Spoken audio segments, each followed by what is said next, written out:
할렐루야. 12월 29일 목요일입니다. 오늘도 주님의 사랑과 은총이 성도님들의 심령과 또 가정과 일터 가운데 함께하기를 주님의 이름으로 축원합니다.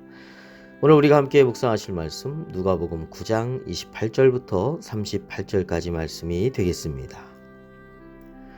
이 말씀을 하신 후 8일쯤 되어 예수께서 베드로와 요한과 야고보를 데리고 기도하시러 산에 올라가사 기도하실 때 용모가 변화되고 그 옷이 휘어져 광채가 나더라. 문득 두 사람이 예수와 함께 말하니 이는 모세와 엘리야라. 영광 중에 나타나서 장차 예수께서 예루살렘에서 별세하실 것을 말할세.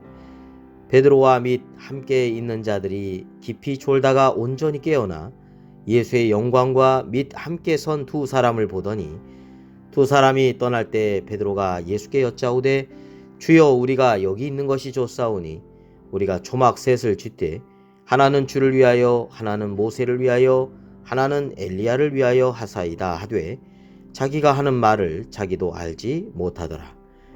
이 말할 즈음에 구름이 와서 그들을 덮는지라. 구름 속으로 들어갈 때 그들이 무서워하더니 구름 속에서 소리가 나서 이르되 이는 나의 아들 곧 택함을 받은 자니 너희는 그의 말을 들으라 하고 소리가 그침에 오직 예수만 보이더라. 제자들이 잠잠하여 그 본 것을 무엇이든지 그때에는 아무에게도 이르지 아니하니라. 이튿날에 산에서 내려오시니 큰 무리가 맞을세. 무리 중에 한 사람이 소리질러 이르되 선생님, 청컨대 내 아들을 돌보아 주옵소서. 이는 내 외아들이니이다. 아멘. 오늘은 변화산 이야기입니다. 예수님의 제자들은 성경에 몇 가지로 표현이 되죠. 500여 제자, 또 70인 제자, 12제자, 그리고 그 12제자 중에서 3명의 제자가 있습니다. 바로 오늘 변화산의 이야기에 나오는 3명의 제자, 베드로와 요한과 야고보죠. 그들을 데리시고 기도하시러 산에 올라가셨는데 예수님께서 기도하실 때 용모가 변화되고 그 옷이 휘어져 광채가 납니다. 그러더니 두 사람이 예수님과 함께 말을 하는데 율법의 전수자 모세와 선지자의 대표격인 엘리야가 나타난 것을 보게 되었습니다. 사실 제자들은 예수님께서 기도하실 때 졸고 있었는데 잠이 싹 달아났던 것이죠. 예수님의 영광과 함께 선 모세와 엘리야를 보게 되니 너무나 놀랐을 것입니다. 비몽사몽간에 베드로가 예수님께 여쭙습니다. 내용인즉 초막 셋을 지어서 하나는 주님을 위하여, 하나는 모세를 위하여, 하나는 엘리야를 위하여 하면 좋겠다라고 말하는데 사실 베드로는 자기가 뭔 말을 했는지도 알지 못하면서 놀람과 당황 속에서 말한 것 같습니다. 그런데 모세와 엘리야가 떠나고 구름 속에서 소리가 났습니다. 이는 나의 아들 곧 택함을 받은 자니 너희는 그의 말을 들으라. 그리고 소리가 그친 후에 오직 예수님만 보였습니다. 그리고 이튿날 예수님께서 산에서 내려오십니다. 그리고 큰 무리가 예수님을 맞는데 그 중에 한 사람이 귀신 들려 고통받고 있는 외아들을 고쳐달라고 예수님께 찾고 있었던 것이죠. 예수님을 찾고 있었던 것입니다. 베드로는 변화산에서 예수님이 변화되었다 해서 우리가 변화산 이렇게 얘기합니다. 이 변화산에서 모세와 엘리야가 나타났고 예수님께서 영광스럽게 변모하는 것을 베드로가 보면서 자신이 하는 말도 모른 채 주여, 우리가 여기 있는 것이 좋사오니 우리가 초막 셋을 쥐되 이렇게 말하지 않습니까? 그러나 이에 대해서 주님께서는 그래, 그렇게 하자, 이러한 말씀을 안 하십니다. 그리고 나서 이튿날 그렇게 영광스러운 광경의 장소에서 내려오십니다. 그리고 내려온 그 현장은 귀신 들려 경련을 일으키고 몹시 자신의 몸을 상하게 하는 고통받는 한 아들에게로 향하십니다.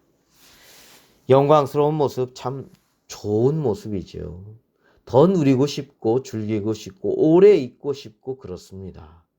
그러나 예수님은 그 영광보다도 고통받는 이들을 향한 자신의 사명을 생각하셨던 것입니다.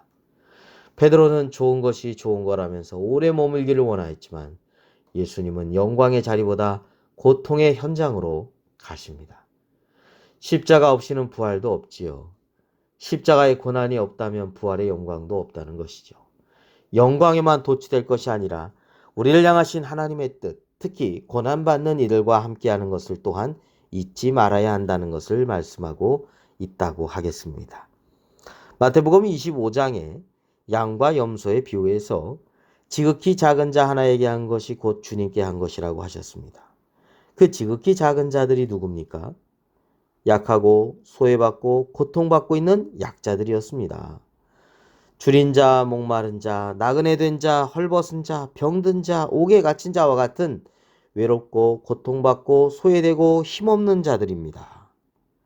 우리는 부자만 되어 많은 돈을 벌어서 자신의 영광을 누리는 데만 관심을 갖고 주변에 어렵고 고통받고 있는 이를 외면하면 이는 하나님의 뜻이 결코 아닐 것입니다.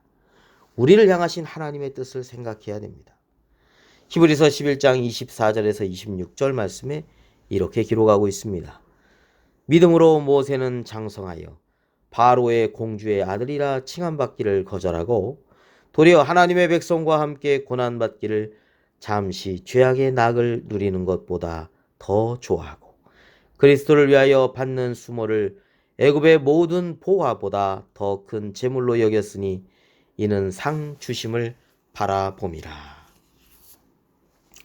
그렇습니다. 오늘도 하나님의 뜻과 사명을 생각하면서 주님과 함께 동행하며 주님 앞에 귀하게 쓰임받는 하루가 되기를 주님의 이름으로 축원합니다. 기도드리겠습니다. 거룩하신 하나님 아버지, 저희들은 생각이 좁아서 나만을 생각하면서 나의 만족, 나의 영광, 나의 평안만을 생각하고 살 때가 얼마나 많은지 모릅니다. 저희를 용서하여 주시옵소서. 저희를 변화시켜 주시옵소서. 우리 주변을 돌아보게 해주시고 진정으로 주님의 손이 되고 또한 주님의 발이 되어서 그리스도의 뜻, 그리스도의 사랑을 함께 나눌 수 있는 삶이 되게 하여 주옵소서. 우리를 고통 가운데서 구원해 주신 우리 구주 예수 그리스도의 이름으로 기도드립니다. 아멘.